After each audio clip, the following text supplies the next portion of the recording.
El problema de fondo es como política gubernamental, las actuales autoridades de gobierno han decidido ejercer un control fáctico sobre todas las instituciones estatales. Ese es el tema de fondo. Y fundamentalmente sobre otras instancias de poder, en contradicción a lo que prevé la Constitución Política del Estado, que establece la independencia de poderes. Es decir, que cada poder, en este caso en Bolivia son 4, ¿no? Ejecutivo, el legislativo, el judicial y el electoral.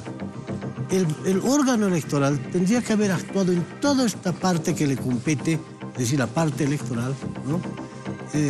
Con absoluta discrecionalidad sobre la base de su propio análisis, desde luego aplicando la norma, la Constitución, pero eximido o exento de cualquier presión, de cualquier instrucción que ejerza el gobierno sobre ellos.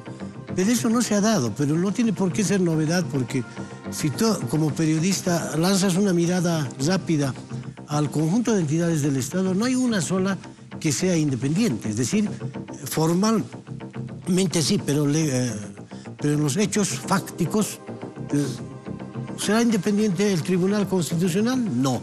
La prueba más contundente es el fallo, la sentencia que ha dictado habilitando a Evo Morales Álvaro García. ¿Será independiente la Fiscalía, el Ministerio Público? No. ¿Es independiente el órgano judicial? Con poder no.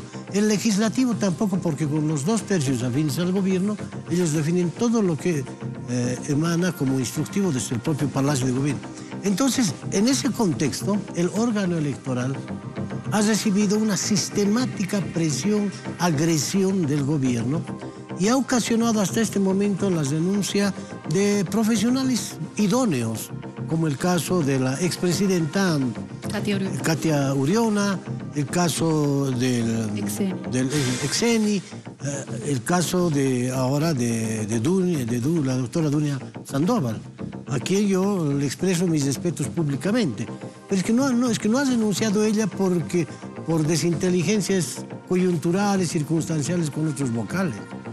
Su carta es clara, está señalando que el rumbo que ha tomado el Tribunal Supremo Electoral es un rumbo absolutamente antidemocrático, que no garantiza imparcialidad, que no garantiza transparencia en sus actos. Y claro, obviamente, te imaginas un órgano electoral encargado de procesar, de dirigir, de llevar adelante las elecciones de un país, que es el acto democrático más importante en un Estado democrático. ¿Te imaginas que ese órgano no sea imparcial, no sea independiente, no genere credibilidad ciudadana?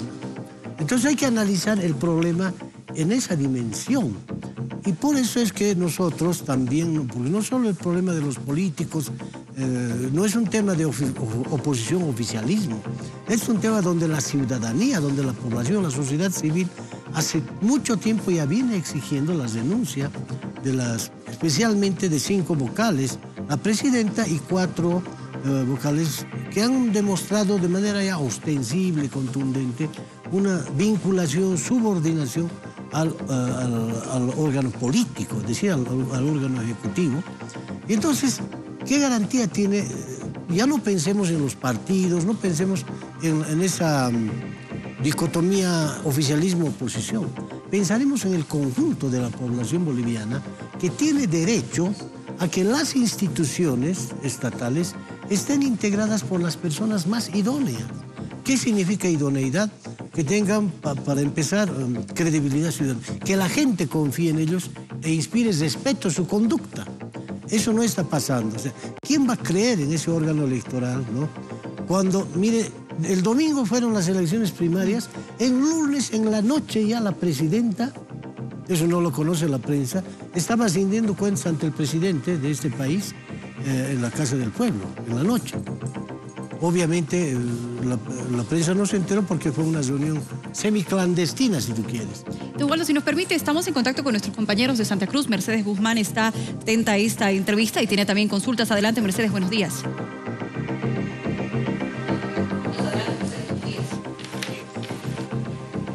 Muy buenos días, muchas gracias. Saludamos también desde Santa Cruz el señor Waldo Albarracín. Quisiéramos conversar con él y preguntarle cómo ve ahora el órgano electoral, tomando en cuenta que autoridades de gobierno aseguran que no existe crisis y si usted mantiene el pedido de renuncia de los demás vocales, doctor. Es preocupante, Mercedes, lo que estamos analizando, porque ya no se trata de ver qué partido tiene razón, si los oficialistas o opositores, sino lo que le interesa al pueblo boliviano en su conjunto, que las instituciones, en este caso el órgano electoral, muestren idoneidad, credibilidad y fundamentalmente transpiren hasta por los poros imparcialidad. Es decir, en las elecciones el órgano electoral es como un árbitro, si quisiéramos utilizar la metáfora de un deporte. Si el árbitro no muestra imparcialidad, ese partido, esa contienda deportiva va al fracaso. Es lo mismo en estas elecciones. Si el órgano electoral, en cuanto a sus miembros, no muestra credibilidad, no inspire respeto, nadie crea en ellos, entonces tiene que buscarse una solución política de fondo. ¿Cuál es esa? Necesariamente que renuncien los actuales miembros del Tribunal Supremo Electoral, pero no solo para que se sustituya por otros militantes afines al partido de gobierno, sino se sustituya con la designación de personalidades, de ciudadanos, ciudadanas que inspiren credibilidad, reitero, confianza pública, imparcialidad, vocación democrática, y eso no es difícil. Ya ha sucedido en otros tiempos, cuando en los años 90 la Corte llegó a pisar fondo, a tocar fondo, al extremo que se le llamó la banda de los 4. Hoy día estamos hablando de la banda de los 5. ¿Por qué entonces? Esas veces se reaccionaron positivamente los políticos y promovieron una corte de notables a la cabeza de la presidencia de un gran ciudadano honorable como fue don Huáscar Cajíes de la Vega. ¿Por qué no podrían hacer hoy día lo mismo con ese desprendimiento, alejándose de su interés mezquino político partidario, pensando en la democracia? Eso es lo que planteamos, la renuncia de los vocales actuales y que se pongan de acuerdo en el legislativo los partidos con presencia parlamentaria y promuevan la designación de ciudadanos honorables que, reitero, garanticen elecciones absolutamente transparentes en octubre de este año.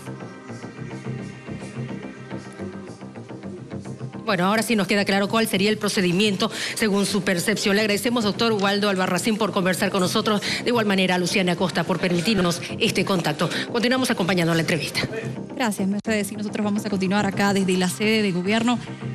Ayer la presidenta del Tribunal Supremo Electoral decía en primera instancia que no se conocía de la renuncia de Dunia Sandoval y por otro lado simplemente minimizó la situación y dijo que es una decisión personal y que le vaya bien, que el Tribunal Supremo Electoral va a continuar con su trabajo, renuncie quien renuncie. Esas fueron sus palabras específicas.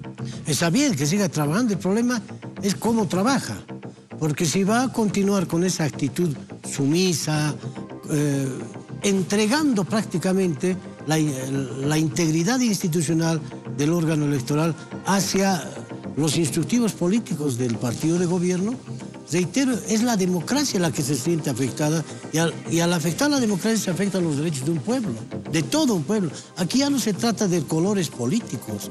La opinión que estoy virtiendo no es a nombre de ninguna tienda política porque no pertenezco a ninguna, menos mal. Segundo, no nos interesa esa controversia oficialistas o opositores. Lo que interesa es que la mayoría de los bolivianos no forma parte de ningún partido. Y entonces, a nombre de esa mayoría de ciudadanos y ciudadanas bolivianos, es que hay la obligación de promover la emergencia, el surgimiento de una nueva corte, reitero, integrada por personas de prestigio. En los 9 departamentos en Bolivia hay gente valiosa que se ha destacado justamente por su honorabilidad, por su honestidad, por su vocación democrática. ¿Cómo no se va a pensar en ellos? Se puede hacer un abanico. Tu colega en Santa Cruz decía cuál sería el procedimiento. Muy sencillo, sin violar la Constitución. Se hace un abanico más o menos de unos 20 ciudadanos, los más creíbles en Bolivia, entre varones y mujeres, y se los invita a postular. Es decir, el legislativo hace una convocatoria, se los invita a postular y de esos ciudadanos se eligen realmente a los que inspiren.